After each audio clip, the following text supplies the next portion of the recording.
नमस्कार. संघर्ष वृत्तवाहिनीमध्ये आपलं स्वागत. घेऊया ठाणे आणि आसपासच्या परिसरामधील घडणाऱ्या महत्त्वाच्या घडामोडींचा आढावा. हृदयविकाराच्या झटक्याने होणारे नुकसान टाळण्यासाठी माधवराज च्यवनप्राश हृदयरोगाच्या उपचारासाठी प्रसिद्ध असलेल्या माधवबाग या रुग्णमित्र आयुर्वेदिक संशोधन आणि उपचार केंद्राने माधवराज च्यवनप्राश हा बहुगुणी च्यवनप्राश सर्वत्र उपलब्ध केला आहे. हृदयविकाराने होणारे नुकसान टाळण्यासाठी माधवराज च्यवनप्राश प्रभावी ठरेल असं माधवबागचे डॉक्टर गुरुदत्त अमीन यांनी सांगितले.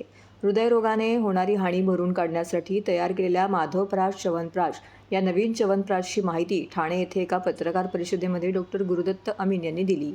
माधवराज च्यवनप्राशचे नियमित सेवन मधुमेहाच्या रुग्णांसाठी प्रभावी ठरणार आहे. मधुमेही रुग्णांना हृदयविकार होण्याचा धोका असतो.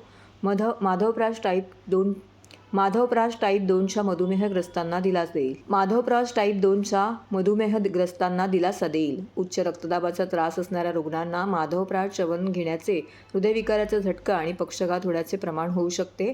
अँजिओग्राफी, अँजिओप्लास्टी, बायपास शस्त्रक्रिया अशा रुग्णांना माधवराज च्यवनप्राश हृदयाची हालचाल सुस्थितीत ठेवण्यासाठी मदत करू शकेल असंही यावेळी माधवबागचे डॉक्टर गुरुदत्त अमीन यांनी सांगितले. या माधवराज औषधाच्या मदतीने हार्ट अटॅक सारख्या गंभीर स्थितीमध्ये सुद्धा हृदयाचं संरक्षण करण्याची शक्यता आता उत्पन्न होत चाललेली. कारण माधवबागनी जे काही रिसर्च केलेलं आहे, जे काही संशोधन केलंय, त्या संशोधनात हे सिद्ध झालेलं आहे की हार्ट अटॅकच्या स्थितीमध्ये सुद्धा त्या हृदयाला जिवंत ठेवण्याचं काम हे माधवराज नक्कीच करू शकतं. ॲनिमल ट्रायल्स आम्ही जे केलेत त्यातून हे सिद्ध झालेलं आहे.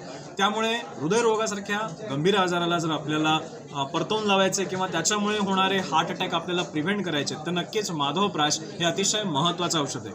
या ठिकाणी एक गोष्ट महत्त्वाची की हार्ट अटॅकसाठी मुख्य जबाबदार घटना असते ती म्हणजे रक्ताची गुठळी बनणं. आणि रक्ताची गुठळी बनते आपल्या रक्तवाहिनीची स्थिती आतून खराब झाल्या कारणाने. माधवराज या ठिकाणी तुम्हाला मदत करतं तुमच्या रक्तवाहिनीची स्थिती आतून सुधारण्यासाठी, जेणेकरून हार्ट अटॅकच्या सारख्या स्थितीपासून स्वतःचं रक्षण करता येईल. रक्ताच्या गुठळी होण्यापासून आपल्या हृदयाच्या रक्तवाहिन्यांचं रक्षण करता येईल. एकंदरीतच काय तर माधवराजचं सेवन 1 चमचा दररोज जर आपण केलं तर आपण नक्कीच हार्ट अटॅकला पराभूत करू शकू किंवा हार्ट अटॅकपासून स्वतःच्या हृदयाचं संरक्षण करू शकू. या च्यवनप्राशमध्ये आपण साखर किंवा गुळ वापरलेली नाही आहे आणि त्या कारणाने या च्यवनप्राशमध्ये खूप मोठ्या प्रमाणावर औषधं तुम्हाला मिळणार आहे. सोबतच या च्यवनप्राशमध्ये इतर च्यवनप्राशच्या कंपॅरिझनमध्ये जवळपास 80 पटींनी जास्त व्हिटॅमिन सी आहे. आणि आपल्या सगळ्यांना माहिती आहे की व्हिटॅमिन सी हे रक्तवाहिनीच्या स्थितीसाठी फार आवश्यक असतं, रक्तवाहिनीच्या आरोग्यासाठी फार आवश्यक असतं. एवढ्या मोठ्या प्रमाणावर व्हिटॅमिन सी मिळाल्या कारणाने तुमच्या रक्तवाहिन्या स्वास्थ्य राहतील. त्याच्याचमुळे तुमच्या शरीरामध्ये अगदी तुमच्या डोळ्यापासून, तुमच्या केसांपासून ते तुमच्या GI ट्रॅक म्हणजे तुमची आतडी आणि त्याच्याच बरोबरीने तुमच्या किडनीज या सगळ्यांवरती पॉझिटिव्ह परिणाम होणार आहे. हा सगळ्यात मोठा फरक बाहेरच्या मिळणाऱ्या च्यवनप्राशमध्ये आणि माधवबागच्या या माधवराजमध्ये आहे.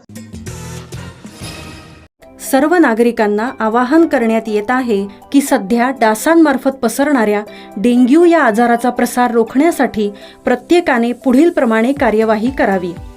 डेंग्यू आजार एडिस इजिप्ती हा डास चावल्याने होतो. या डासांची पैदास साचलेल्या किंवा साचवलेल्या स्वच्छ पाण्यामध्ये होते. 8 दिवसांपेक्षा जास्त दिवस पाणी उघडे व साचून राहिल्यास त्यात डास अंडी घालतात. अंड्यांच्या अळ्या तयार होऊन पुढे डास तयार होतात. यासाठी आपल्या घरातील पाणीसाठे उदाहरणार्थ बॅरल्स, पिंपे, टाक्या, हौद, रांजणे इत्यादी दर आठवड्याला रिकामे करून घासून पुसून कोरडे करून पुन्हा भरावे. 1 दिवस कोरडा दिवस म्हणून पाळावा. पाणी साठ्यांना घट्ट झाकणे बसवावीत किंवा जुनी साडी, चादर, धोतर यांनी बांधून झाकून ठेवावीत, म्हणजे डास त्यात जाऊन अंडी घालणार नाहीत. घराच्या गच्चीवर, आजूबाजूला, अंगणात कोठेही पाणी साचू देऊ नये. भंगार सामान उघड्यावर टाकू नये. उदाहरणार्थ टायर्स, प्लास्टिक सामान, कुंड्या, टाकाऊ वस्तू इत्यादी. अशा सामानात पावसाचे पाणी साठून त्यात डेंग्यूच्या डासांची पैदास होते. घरातील कूलर्स, फ्रीजच्या पाठीमागील ट्रे हे देखील वेळोवेळी कोरडे करावेत. लक्षात ठेवा, नुसत्या फवारणीने डास घनता कमी होत नाही, तर त्यासाठी डास पैदास ठिकाणे नष्ट करणे ही आपल्या सर्वांची जबाबदारी आहे. कोणताही ताप अंगावर न काढता जवळच्या शासकीय रुग्णालयात मोफत औषधोपचार घ्या. अशा प्रकारे नागरिकांनी सहकार्य केल्यास डेंग्यूचा प्रसार रोखणे सहज शक्य आहे.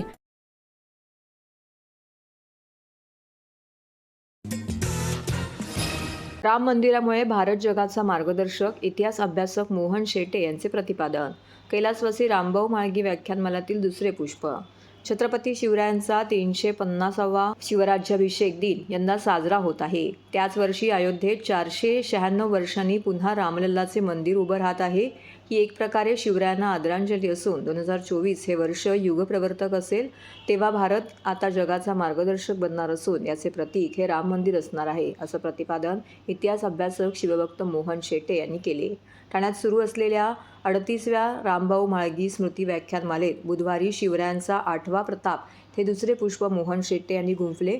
यावेळी सत्राचे अध्यक्ष, भाजपाच्या आयुष्मान भारताचे ठाणे शहर संयोजक कैलास म्हात्रे, सुहास जावडेकर, परिवहन सदस्य विकास पाटील आणि व्याख्यानमाला समितीचे अध्यक्ष तथा आमदार संजय केळकर येथे उपस्थित होते. छत्रपती शिवाजी महाराजांचा गमिनी कावा आजच्या काळात सुद्धा वापरता येतो हे आताच्या सत्ता संघर्षाच्या निकालाने आपण सर्वांना दाखवून दिले आहे. त्यामुळे शिवाजी महाराजांची नीती आज देखील कालबाह्य झालेली नाही. शिवनीती म्हणजे प्रखर देशभक्ती, असं निरीक्षण इतिहास अभ्यासक शिवभक्त मोहन शेटे यांनी नोंदवले. तसेच समुद्रात 350 कोटींचे स्मारक सरकार उभारत आहे हे प्रेरणादायी आहे, पण समुद्रमार्गे एकही अतिरेकी देशात घुसणार नाही याची व्यवस्था उभारणे हेच खरे स्मारक ठरेल, असंही यावेळी ते म्हणाले. कुठेतरी चेष्टा काय आहे? सत्ता आहे, सैन्य आहे, शस्त्रास्त्र. त्या मुलांनी सांगितलं असेल की माझ्या मुठीमध्ये आहे विश्वास, त्या पाठीमागे आहे अजस्त्र सह्याद्री आणि त्या पर्वत राहणारी प्रात्यंत चपळ चिवट मराठी सह्याद्री या सगळ्यांनी एकत्र करेल आणि स्वातंत्र्याचा संग्राम यशस्वी करून दाखवेल आणि कामाला सुरुवात केली.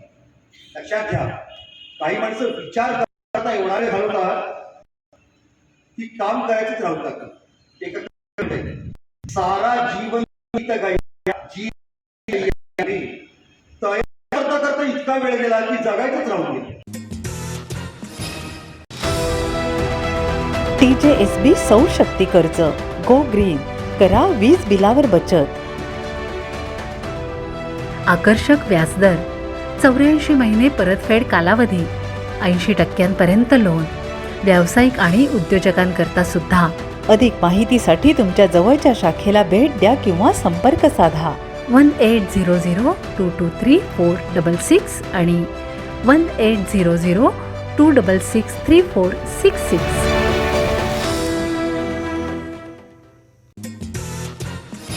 ठाण्यात होणार भव्य रामायण महोत्सव. उपमुख्यमंत्री देवेंद्र फडणवीस यांच्या हस्ते होणार 3 दिवसीय रामायण महोत्सवाचं उद्घाटन. विविध कार्यक्रमातून रामनामाचा जागर. अयोध्या येथे होणाऱ्या श्रीराम मंदिर प्राणप्रतिष्ठा या ऐतिहासिक मंगल सोहळ्याची अनुभूती ठाणेकरांना देण्यासाठी सृजन संपदाच्या माध्यमातून माजी खासदार ICCRचे अध्यक्ष रामभाऊ म्हाळगी प्रबोधिनीचे उपाध्यक्ष, भाजपाचे राष्ट्रीय नेते डॉक्टर विनय सहस्त्रबुद्धे आणि प्रदेश भाजपा प्रवक्ते रामभाऊ म्हाळगी प्रबोधिनीचे सदस्य सुजय पत्की यांनी 3 दिवसीय भव्य रामायण महोत्सव आयोजित केला आहे. गावदेवी मैदानामध्ये शनिवारी 20 जानेवारी ते सोमवार 22 जानेवारी दरम्यान होणाऱ्या रामायण महोत्सवात विविध कार्यक्रमांचं आयोजन केलं आहे. मन राम रंगी रंगले चा आनंद हा रामायण महोत्सव देईल. या अभिनव रामायण महोत्सवाचं उद्घाटन राज्याचे उपमुख्यमंत्री देवेंद्र फडणवीस यांच्या हस्ते 20 जानेवारी रोजी होणार आहे. विजयी पताका, श्रीरामाची झळकते अंबरी, प्रभू आले मंदिरी याचा प्रत्यय रामायण महोत्सवातील कार्यक्रम देतील, असे यावेळी महोत्सवाचे आयोजक डॉक्टर विनय सहस्त्रबुद्धे आणि संयोजक सुजय पत्की यांनी पत्रकार परिषदेमध्ये सांगितले. तर 20 जानेवारी रोजी सायंकाळी विद्यावस्ती डॉक्टर शंकर अभ्यंकर यांचे राष्ट्रनिर्माते प्रभू श्रीराम होणार आहे. दिनांक 21 रोजी सायंकाळी संगीत दिग्दर्शक कमलेश भडकमकर रोजी रचलेला राम गाईन आवडी गीतसंध्या कार्यक्रम होईल. त्याचबरोबर 22 जानेवारी रोजी ग. दी. माडगुळ यांनी लिहिलेले आणि सुधीर फडके यांनी संगीतबद्ध केलेले गायलेले अजरामर गीत रामायण श्रीधर फडके सादर करतील. त्याचबरोबर सामूहिक रामरक्षा पठण देखील होणार आहे. अशा प्रकारचा भरघोस कार्यक्रम या महोत्सवाअंतर्गत ठाणेकरांना अनुभवायला मिळणार आहे. संबंध भारतच राममय होणार, त्यामुळे स्वाभाविकरित्या मोठ्या संख्येत लोक याचा लाभ घेतील, सहभागी होतील देवेंद्रजी फडणवीस या कार्यक्रमाचं उद्घाटन करतील 20 तारखेला संध्याकाळी.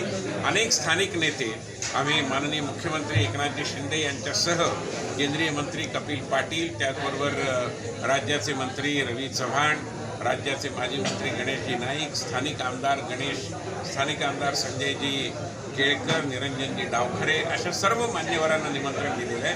सर्वात चांगली गोष्ट अशी की आबालवृद्धांच्या सहभागाचा, सर्वपक्षीय म्हणजे नेत्यांना ज्याच्यात निमंत्रण दिलेलं आहे सन्मानपूर्वक, असा हा महत्त्वाचा आहे. ठाणेकर मालमत्ता करदात्यांसाठी करातील व्याज माफी अभय योजना 31 डिसेंबर 2023 पर्यंत मालमत्ता करावरील 100% व्याज माफ. तसेच 1 जानेवारी ते 15 जानेवारी 2024 या कालावधीमध्ये मालमत्ता करावरील 75% व्याज माफ. त्याचप्रमाणे 16 जानेवारी ते 31 जानेवारी 2024 या कालावधीमध्ये मालमत्ता करावरील 50% व्याज माफ. तरी सदर व्याज माफीच्या अभय योजनेचा ठाणेकर करदात्यांनी लाभ घ्यावा. महानगरपालिकेच्या कोणत्याही संकलन केंद्रावर कर भरण्याची सोय आहे. ATM, डेबिट, क्रेडिट कार्डद्वारे कर भरण्याची सुविधा उपलब्ध करून देण्यात आली आहे. सोमवार ते शनिवार या दरम्यान सकाळी 10:30 ते सायंकाळी 5 वाजेपर्यंत संकलन केंद्राची वेळ असून करदात्यांच्या सोयीसाठी रविवारी संकलन केंद्र सकाळी 10:30 ते दुपारी 1:30 वाजेपर्यंत सुरू ठेवण्यात येत आहे. यासोबतच ठाणे महानगरपालिकेच्या propertytax.thanecity.gov.in या संकेतस्थळावर ऑनलाईन पद्धतीने मालमत्ता कर भरण्याची सुविधा उपलब्ध करून देण्यात आली आहे. तसेच गुगल पे, फोन पे, पेटीएम आणि भीम ॲपद्वारे आपला कर सुलभतेने जमा करू शकता. ठाणे महापालिका क्षेत्रातील सर्व करदात्यांना विनंती आहे की आपण या व्याजमाफी अभय योजनेचा जरूर लाभ घ्या आणि आपला मालमत्ता कर लवकरात लवकर महापालिकेमध्ये जमा करून महापालिकेस सहकार्य करा. धन्यवाद.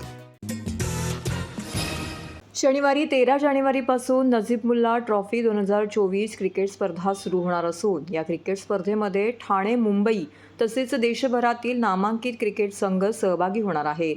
या स्पर्धेला मुख्यमंत्री एकनाथ शिंदे, उपमुख्यमंत्री अजित पवार, खासदार डॉक्टर श्रीकांत शिंदे भेट देणार आहेत, अशी माहिती राष्ट्रवादी काँग्रेस महाराष्ट्र प्रदेश सरचिटणीस अल्पसंख्याक विभाग निरीक्षक नजीब मुल्ला यांनी पत्रकार परिषदेमध्ये दिली. यावेळी राष्ट्रवादी युवक काँग्रेस कार्याध्यक्ष संदेश पाटील, परिवहन सदस्य मोहसिन शेख इत्यादी मान्यवर उपस्थित होते.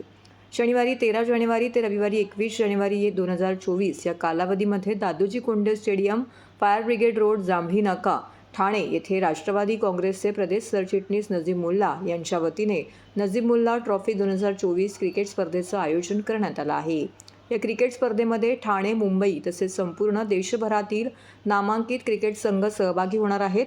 या स्पर्धेमध्ये राबोडी विभाग, ठाणे परिसरातील ग्रामीण भागातील 1 गाव 1 संघ या संकल्पनेनुसार 16 संघ, ठाणे विभागातील 15 संघ, कळवा मुंब्रा परिसरातील 8 संघ, गुजरात, मुंबई, पुणे, पालघर, राजकोट, दिल्ली येथील ऑल इंडिया ओपन असे 12 संघ, तसेच ठाणे शहरातील पत्रकारांचा संघ, ठाणे महानगरपालिकेतील अधिकारी कर्मचारी वर्ग यांचा संघ, ठाणे शहरातील पोलीस प्रशासनातील अधिकारी कर्मचारी वर्ग यांचा संघ, ठाणे शहरातील डॉक्टर्स, त्याचबरोबर वकील, महावितरण अधिकारी कर्मचारी, राष्ट्रवादी काँग्रेसचा संघ, मराठी सिनेकलाकार, त्याचबरोबर टीम नजीब मुल्ला म्हणून सहकाऱ्यांचा देखील येथे एक संघ सहभागी होणार आहे. शनिवारी 13 जानेवारी ते मंगळवारी 16 जानेवारी या कालावधीमध्ये ठाणे जिल्ह्यातील संघाने सामने, बुधवारी 17 जानेवारी रोजी प्रदर्शनीय सामने, ज्यामध्ये ठाणे विरुद्ध रायगड आणि टेनिस क्षेत्रातील नामांकित महिला क्रिकेट संघाचे सामने हे मुख्य आकर्षण असणार आहेत. गुरुवारी 18 जानेवारी ते शनिवारी 20 जानेवारी या कालावधीत ऑल इंडिया ओपन संघाचे सामने आणि रविवारी 21 जानेवारी रोजी अंतिम सामने खेळवण्यात येणार आहेत. या स्पर्धेला महाराष्ट्र राज्याचे मुख्यमंत्री एकनाथ शिंदे, उपमुख्यमंत्री अजित पवार, खासदार डॉक्टर श्रीकांत शिंदे तसेच इतर मान्यवर भेट देणार आहेत, असेही यावेळी प्रदेश सरचिटणीस नजीब मुल्ला यांनी स्पष्ट केले. सरकारी कर्मचारी TMCचे असे प्रेसवाले असे एकत्र एक्झिबिशन मॅचेस खेळणार आहेत. त्याचबरोबर या भारतातून टॉप 12 टीम खेळायला येणार आहे. त्या टॉप 12 टीम केरळमधून येणार आहे, 2 टीम दिल्लीमधून येणार आहे, 3 टीम राजस्थान गुजरातमधून येणार आहे, मुंबईची टीम आहे, असे वेगवेगळे 12 स्तरावरचे टीम खेळायला येणारे. 18, 19, 20ला भारतातून येणारे टॉपमोस्ट जे टेनिसचे बादशाह म्हणतात ते लोक 18, 19, 20ला येणारे. त्यांचा टुर्नामेंट, त्यांची प्राइज मनी आणि त्यांचा फायनल 21ला आहे. 40 टीम या जिल्ह्यातून, मुंबई आणि ठाणे जिल्हा, पालघर, ठाणे जिल्हा, 3 जिल्ह्यातून जे एक गाव एक संघ मध्ये गावातली एक टीम ती खेळायला येणार आहे. त्याच्याबरोबर वॉर्डातली टीम आहे, कळवा मुंबईतून टीम आहे. त्यांची प्राइज मनी आणि त्यांचा प्राइज मनी आणि ट्रॉफी वेगळी आहे. ते पण फायनल 21 तारखेला खेळणार आहेत. एक्झिबिशन मॅचेस आम्ही 17 तारखेला ठेवलेलं आहे. आमची विनंती आहे का सिने कलाकार खेळायला येणार आहेत त्यांना पण आपल्याला प्रोत्साहित करायचंय. भारतातून खेळायला लोक येणार आहेत त्यांना पण ठाणेकरांनी प्रेम द्यायला पाहिजे. महाराष्ट्रातून लोक येणार आहेत त्यांना पण प्रेम द्यायला पाहिजे. तर म्हणून आपल्याला विनंती आहे, टुर्नामेंट सुरू झालेला आहे. रात्रीच्या वेळी स्टेडियमला आसन व्यवस्था खूप चांगली आहे, सर्व व्यवस्था चांगली आहे. आपण आवर्जून खेळायला बघायला आपण उद्यापासून, आजपासून यावं. फायनल 21 तारखेला आहे आणि एक्झिबिशन सर्व सिने कलाकार पासून रायगड ठाण्याची मॅचेस 17 तारखेला आहे आणि बाकीचे गावातले, वॉर्डचे, प्रभागातले सर्व मॅचेस 13 तारखेपासून सुरू होत आहेत. आवर्जून आपण दादोजी कोंडे स्टेडियमला यावं, आम्ही आपली वाट पाहतो. तर हे होतं संघर्ष वृत्तवाहिनीचं आजचं बातमीपत्र. उद्या पुन्हा भेटू याच वेळी याच ठिकाणी ताज्या घडामोडींसह. तोपर्यंत नमस्कार.